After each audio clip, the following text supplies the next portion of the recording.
Let us open our Bible on Esther chapter 4, verse 14.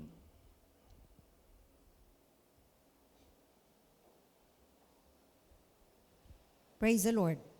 For if thou altogether holdest thy peace at this time, then shall there enlargement and deliverance arise to the Jews from another place.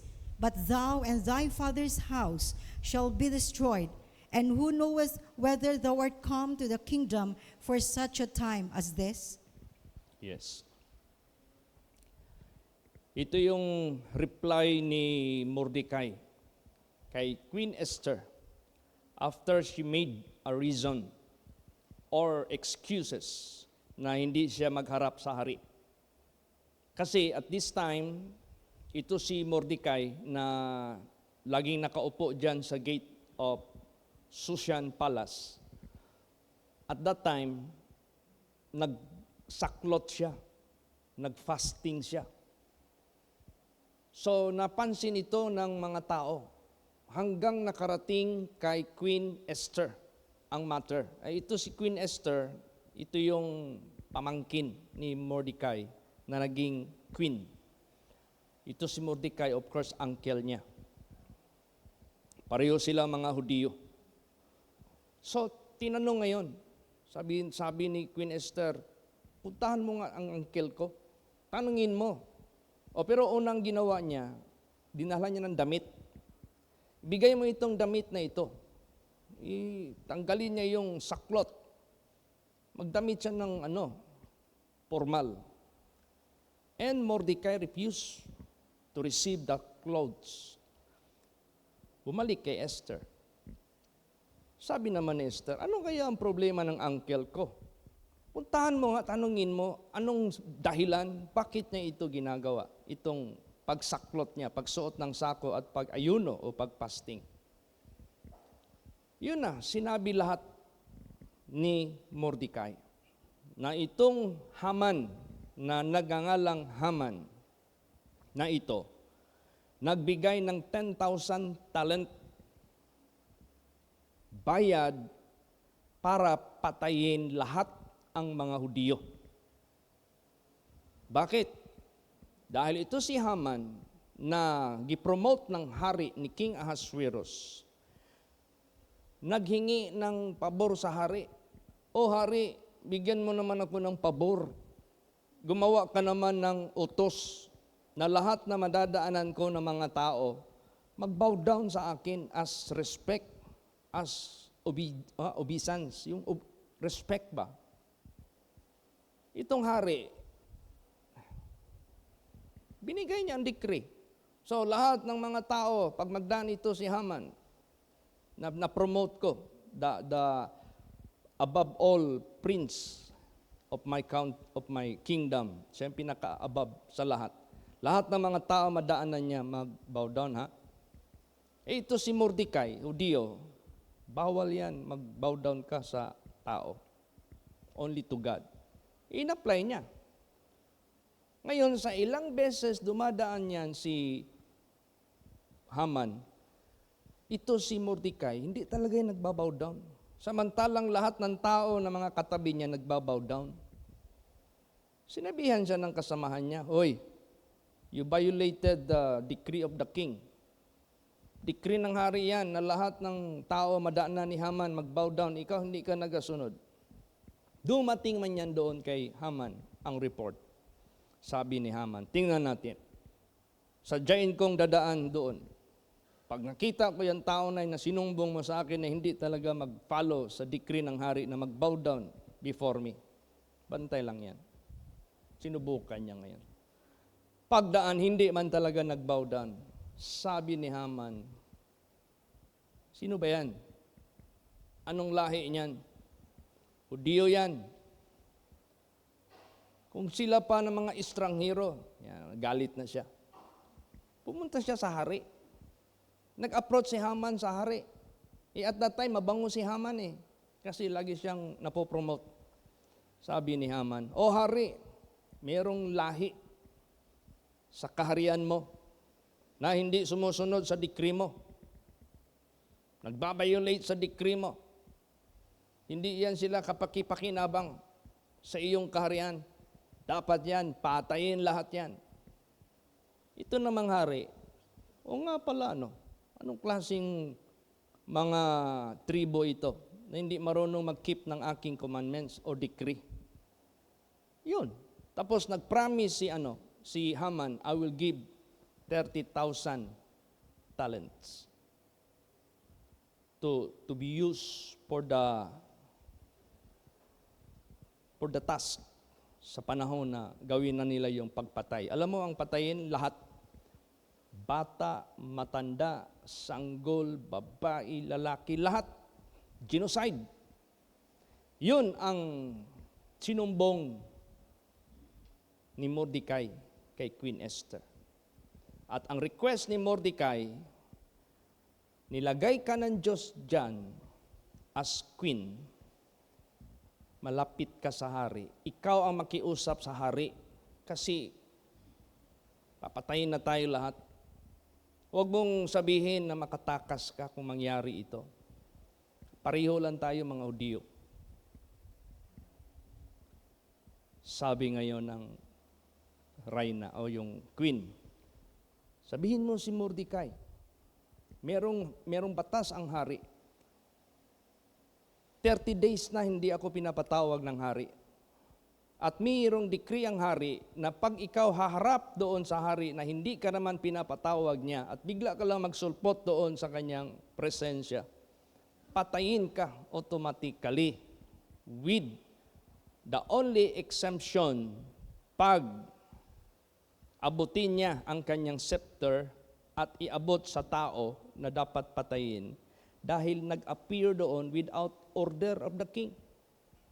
That is the only the exemption. Nireport doon kay Mordecai, ganito. Ito na yung reply ni Mordecai. Sabi niya dito kay Queen Esther, if thou altogether holdest thy peace at this time, kung ikaw tatahimik sa mga oras na ito, magkakaroon ng enlargement and deliverance arise to the Jews from another place. Merong deliverance na darating para sa mga Hudyo mula sa ibang lugar. Pero ikaw at ang iyong pamamahay masisira. Sino ba mag-akala na ikaw ay naging queen sa panahong ito? Yun ang reply ni Mordecai. Kaya sa buhay natin, God put us for the preparation for the task na ibinigay niya sa atin. Praise the Lord. No. Kung ano man yung kakayahan na binigay ng Diyos sa atin, gawin natin. Tulad niyan, marami tayong preparation sa John 15. Pag nasa position ka, position means to say you have in the position na able ka gagawa sa task na yan na kailangan ng gawin mo ng buong puso.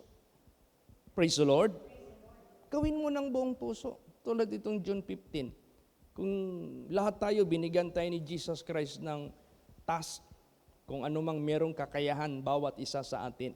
Pag hindi natin full blast yung ating pagtulong, tapos magkapalpak-palpak itong ating magiging celebration, kulang lahat, puro kulang kasi walang kumilos, walang nag-sacrifice, walang nagpakita ng pag-ibig sa Diyos, wala, takot.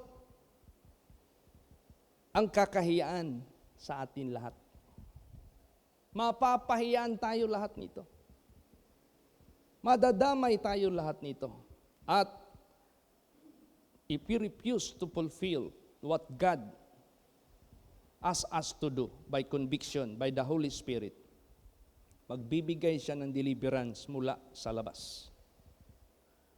Para imbis yung reward, ibigay niya sa atin, ibigay niya doon sa tagalabas. Ang Diyos hindi nagadepend sa atin sa anumang kanyang purpose sa mundong ito. Pero pag binigyan tayo ng Diyos ng katungkulan na maging kabahagi niya para tayo gantimpalaan ng Diyos someday, mapalad tayo. But if we refuse, as what Queen Esther made a decision, ang sinabi dito, hindi ka makakatakas. Mapapahamak ka pati ang sambayanan mo. Pero ang Diyos magpapadala ng deliverance mula sa labas. Kaya therefore, sa buhay natin, huwag nating gawing in vain itong pag-bless ng Diyos sa buhay natin. Meron talaga itong purpose. Bakit niya tayo inangat mula sa kahirapan? Bakit niya tayo inangat mula sa kawalan? Praise the Lord. May purpose ito lahat. For His name's sake and for His glory.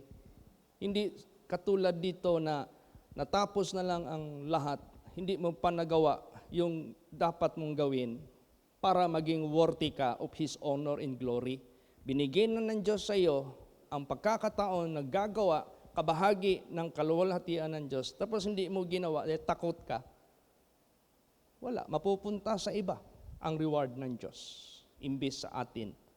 Kaya, anong sinabi dyan? Basahin natin. Psalm 73, verse 13. Praise the Lord. Verily, I have cleansed my heart in vain and washed my hands in innocency. Yes.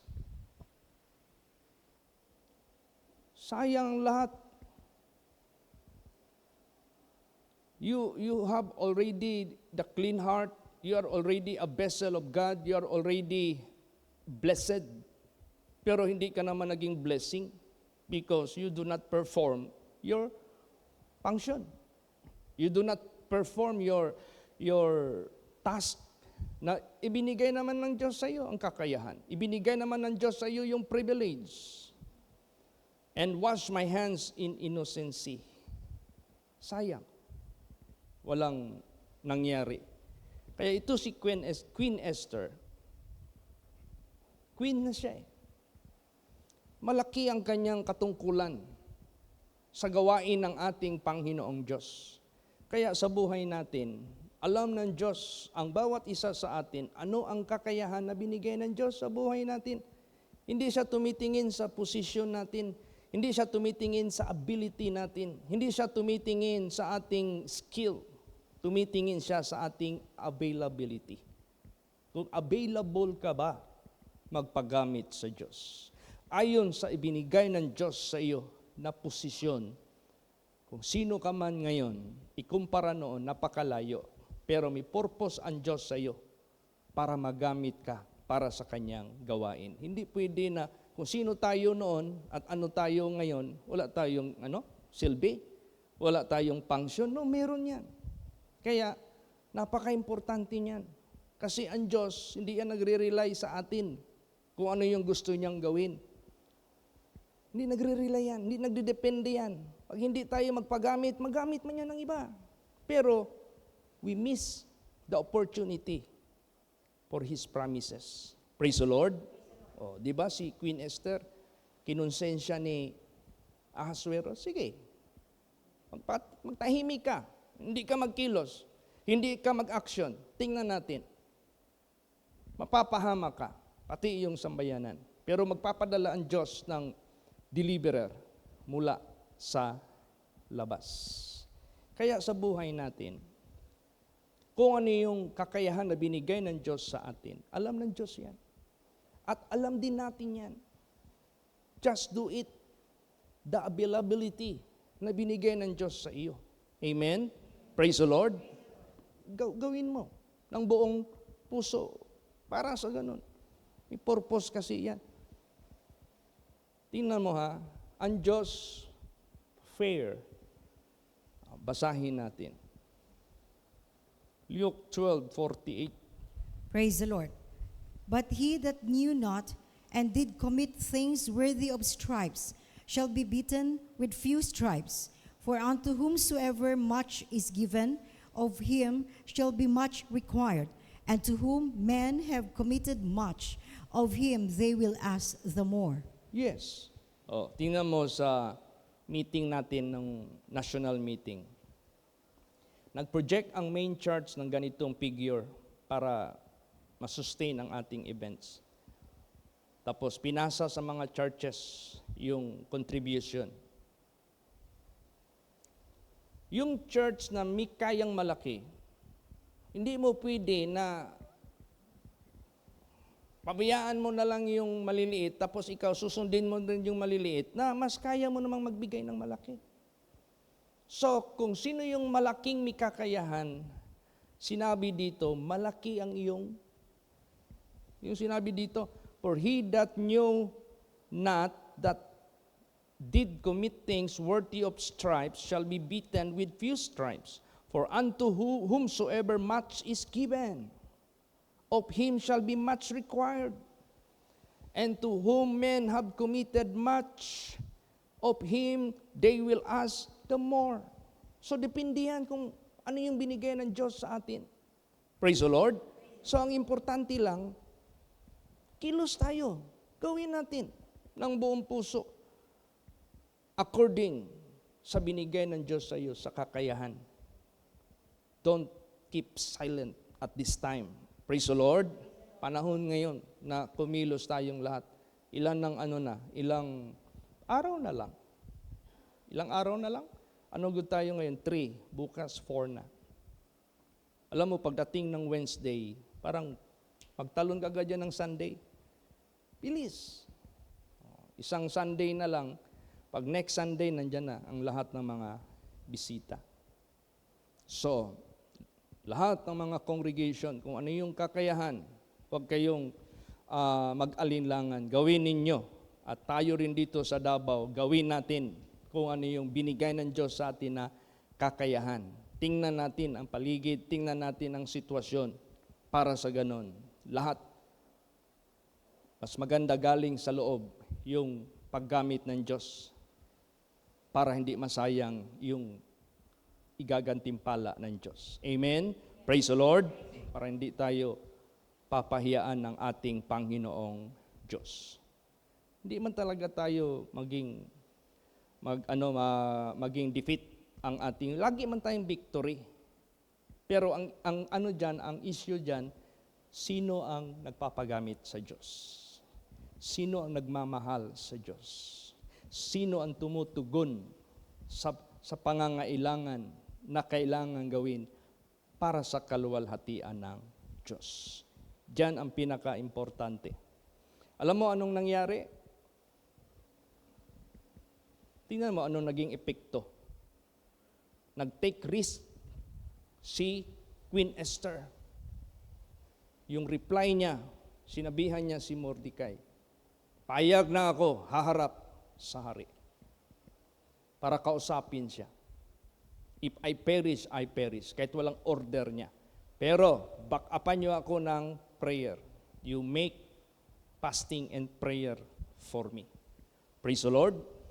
So, ang ibig sabihin niyan, lahat ng ginagawa natin, it is not by our volition or power or strength. It must be always comes from the power of God. Pray, tapos bigyan ng Diyos sa atin ng posisyon na kaya nating gawin. Do it. Risk your life for the sake of the work of the ministry, and also always pray. Tingnan mo, maging successful yan. 100%. So, ano ang nangyari? Anong naging afterwards? Nung hinarap ni Queen Esther ang hari, na please yung hari, sabi ng hari, una niyang ginawa, in-exempt siya sa execution. Tapos sabi ng hari, what do you want from me? Even the half of my kingdom can I give unto you. Hindi pa nag-ask ng favor si Queen Esther, nag-offer na ng favor ang hari. At ang favor lang hinihingi na Queen Esther, makipag-usap sa kanya with Haman. Kasi doon na niya i-open ang matter. Kung ating tutuusin, ano ang nangyari? Natupad ito, basahin natin. Psalm 76 verse 10. Praise the Lord. Surely the wrath of man shall praise thee. The remainder of wrath shalt thou restrain. Yan. Ang puot ng hari, ang puot ni Haman sa mga tao, naging kapurihan sa Diyos. Praise the Lord. So walang magagawa ang puot ng kaaway. So after that, nangyari, sigurado, anong nangyari? Si Haman ang nabitay. Siya yung nabitay. Si Mordecai yung na-promote. Basta ang mga anak ng Diyos, binigyan tayo ng karapatan, kakayahan, gawin yung para sa kanyang gawain. Huwag tayong matakot kasi may reward yan galing sa Diyos. Praise the Lord.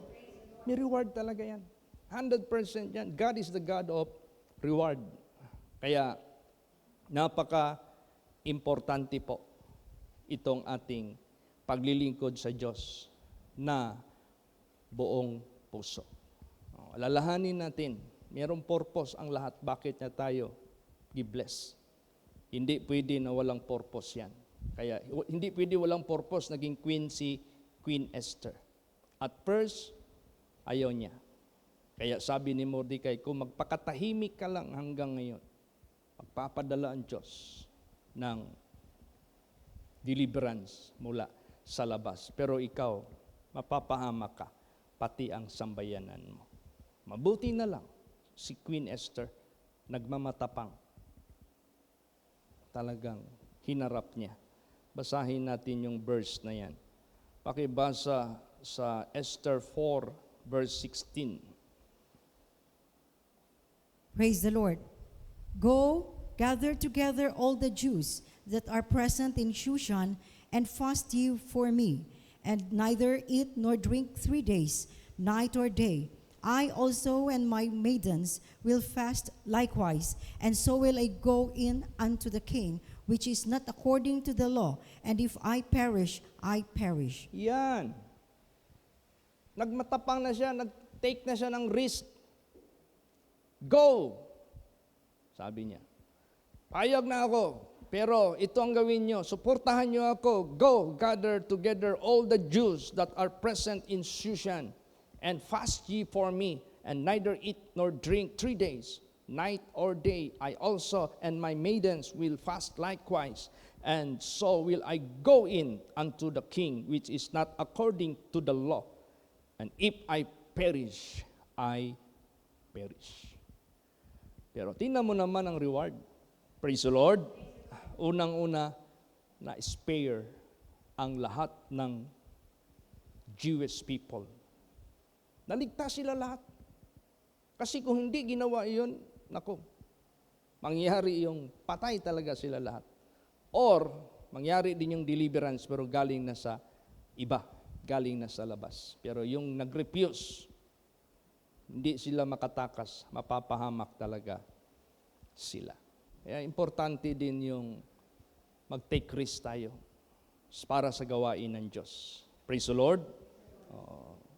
Yung mga tao mag-take risk nga mag-business, hindi alam ang business magbagsak o hindi. Ito pa kayang gawain ng Diyos na purpose ng Diyos, pinagpala tayo para tayo magamit kung ano man yung kakayahan na binigay ng Diyos sa atin. Don't keep silent. Silent ka pa rin, wala kang participation, wala kang commitment. Kung meron ka mang participation, hindi yung buhos na buhos. Kung may kakayahan ka binigyan ni Jesus Christ, do it. Huwag ka na maghintay sa iba, sa labas. Praise the Lord. Tsaka na lang yung kikilos sa Diyos sa labas, pag tayo mismo sa loob, pag wala na. Ganun man yan. Tingnan mo yung sa nangyari sa Samaria. Wala naman silang magawa sa loob. Wala na. Within themselves, wala na. Doon na lang yung pinakahangganan nila. Di ba ang deliverance galing sa labas? Di ba ang supply galing sa labas? Praise the Lord. O kaya sa buhay natin, unahin tayo ng Diyos sa loob. Loob muna, dito muna sa atin within us. Pero wag mong isipin God is depending on us. No, He is not dependent. Hindi siya nagde-depend sa atin. He can give miracle, deliverance. Kung hindi tayo magpagamit, gamitin niya ang labas. O kaya wala na tayong magawa, gagamit siya sa labas. Praise the Lord. Pero kung merong magawa pa tayo, na gusto ipagawa ng Diyos sa atin, gawin na natin ng buong puso. Para sa ganon, mangyari yung ginawa ni Queen Esther. Yung ginawa ni Queen Esther. Basahin natin. Luke 9:24. Praise the Lord. For whosoever will save his life shall lose it, but whosoever will lose his life for my sake, the same shall save it. Yes. Whosoever will save his life, kung niligtas ni Queen Esther yung buhay niya, hindi siya magharap sa hari for that matter. Pahamak talaga siya. Saving her life, becoming coffin. Maging kabaong yun. Yun ang lumabas sa bibig ni Mordecai, mamamatay ka. Katulad yung soldier na doon nakalin ang hari na nag-despise sa isang prophet ng Diyos na nagyaga-yaga ba? Sumabas man sa bibig ng prophet Elisha. Sabi ni prophet Elisha, you can see but you cannot taste. Nangyari yun. So kaya sa buhay po natin, napaka-importante yung participation natin. As God made us something for His glory and for His honor, do your job. Do your task. And God will reward you. God will bless you more and more. And God will use you for His glory and for His honor. So, una talaga, tumitingin ang Diyos sa atin sa loob. Amen? Praise the Lord. Ganun po. So, napaka-importante talaga itong, alam mo, ang Diyos, i-redeem niya tayo lahat sa ating kalagayan. Hindi niya tayo pababayaan. Basahin natin ang Psalms 130, verse 7. Praise the Lord. Let Israel hope in the Lord, for with the Lord there is mercy, and with Him is plenteous redemption. Yes, i-redeem niya tayo sa lahat ng kalagayan na hindi karapat-dapat na manatili sa ating buhay, sa ating status. So, therefore, let us pray tonight. No? I-pray natin ngayong gabing ito, katulad sa ginawa ni Queen Esther. Pero, nag-ask siya ng prayer at siya mismo nag-pray, pero kumilos siya. Ginamit niya yung posisyon niya as a queen para harapin niya yung hari. Nag-take risk din siya. Naging part din siya sa solusyon ng problema. So, ganun din sa buhay natin. Let us offer it as what God hath made us available, as God hath made us capable. Amen? Praise the Lord. Yung buong puso talaga. With God, nothing is impossible. Lalo't na in time like this, na dami nating, hindi basta-basta. Kaya nagmumonitor ako sa mga pledges sa mga churches. Kulang pa. Siguro mga 40 plus pa. Ewan ko sa itong update, kung meron ng update si Sister Leia. Let's pray for all churches na kikilos. Hindi lang ito sa Davao congregation. Because this celebration is not Davao congregation only. This celebration is the entire HPIM. Atin ito lahat. Tayo lahat mag-collaborate. Tayo lahat mag-cooperate. Praise the Lord. So, lahat ng mga kongregasyon, ano man yung posisyon na binigay ng Diyos sa bawat isa sa inyo, ano man yung blessing na binigay ng Diyos sa bawat buhay ninyo, do your part. Take risk for the Lord's glory and for the Lord's honor. God will reward you. Amen? Praise the Lord. So, it must start from within us. Kasi tayo yung una na binayayaan ng ating Panginoong Diyos. We are so blessed by God. Ano lang yung available na binigay ng Diyos sa iyo? Yun, doon niya tinitingnan. Yung binasa kanina sa Luke 12:48. But he that knew not and did commit things worthy of stripes shall be beaten with few stripes. Innocent siya hindi niya alam. For unto whosoever much given, binigyan siya ng maraming kaalaman, maraming kakayahan. Of him shall be much required. Nire-require din niya ng Diyos sa buhay mo.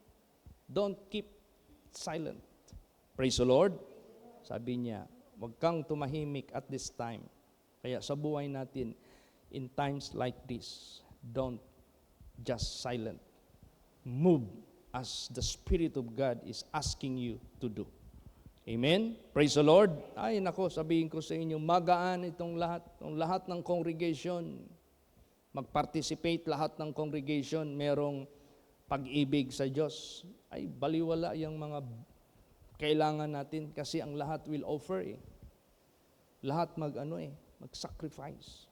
Lahat yung para bang bayanihan, yung bahay na ilipat, maglagay ng mahabang handle, 2 sides or kwadro, para meron sa gitna, meron din sa Lahat mag-exert ng effort.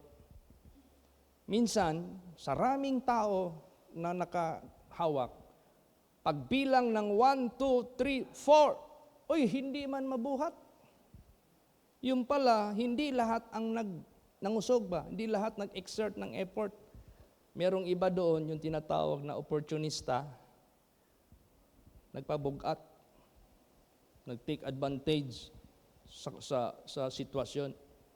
Sabi ng team leader, bawasan natin ng 10. Hindi pa rin. Bawasan ng 20. Naasa man lagi. Because everybody did cooperate. Praise the Lord.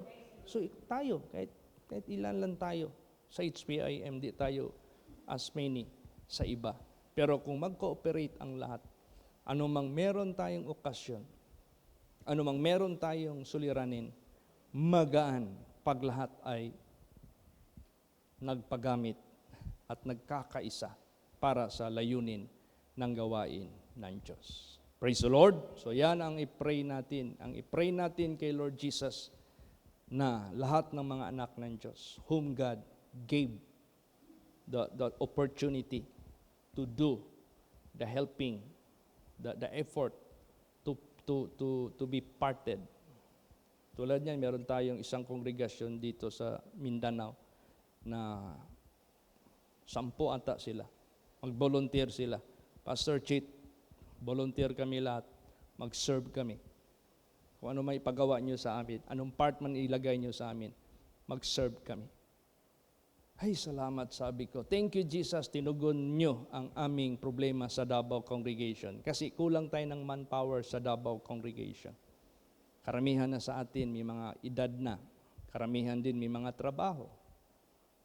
So, salamat. They are our workforce. Ganon. Kung mag-cooperate lahat, mag-collaborate lahat, maganda ito. Magaan ito. Amen? Praise the Lord.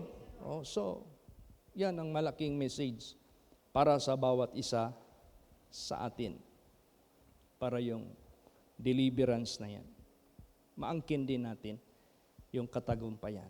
Pag katagumpayan, lahat tayo makasali dyan. Pag katagumpayan, lahat tayo ma-feel talaga natin ang katagumpayan galing sa Diyos. Dahil nagkakaisa po tayo. So remember, do not keep silent. So anong gawin natin? Do not just sit down. Arise. Stand up to do your job. Amen? Praise the Lord. Arise. And shine. The Lord will give you more strength. Last verse, basahin natin. Isaiah 60, verse 1. Praise the Lord. Arise, shine, for thy light is come, and the glory of the Lord is risen upon thee. Praise the Lord. Yes, arise. Don't sit down. Arise and do. Arise and shine. When? Now is the time. Ito na yung panahon ngayon na binigay ng Diyos sa atin. Praise the Lord. Ganun. It is out of our voluntarism. It is out of the dictate of the Spirit of God sa puso po natin. Hindi man pwede na tanungin ko kayo anong kakayahan ninyo.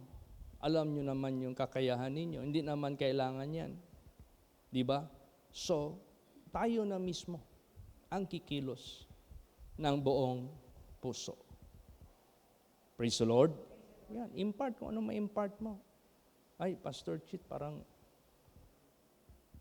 pwede ko bang dagdagan yung pledge ko kasi meron man akong extras dito.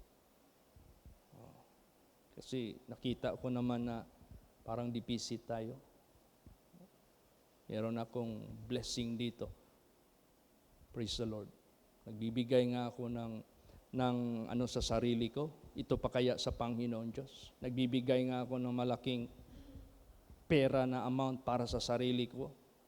Ito pa para sa Panginoon. Binigyan ako ni Jesus Christ ng ganitong capability. I am blessed by the Lord. So, do. Don't silent. No? Huwag kang magtahimik. Gawin mo ang ipapagawa ng Diyos sa buhay mo. Amen?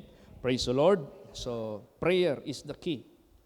Iluhod natin yan sa prayer. Why? Without Him, we can do nothing. Why Queen Esther never risked her life to face the king without the prayer? Alam niya, without God, wala siyang magagawa. So ginawa niya yan because with God, all things are possible. Kaya timing ngayong prayer meeting na ito. This might be our final prayer meeting para sa event na yan. Kaya i-pray natin. At iba rin yung sa sarili natin na ano yung binigay ni Jesus sa atin na kakayahan. Do it willingly, heartily. Don't wait from others. Praise the Lord. As you can do it by yourself, as God made you as what you are, able ka, then nire-require tayo lahat ng Diyos for His glory and for His honor.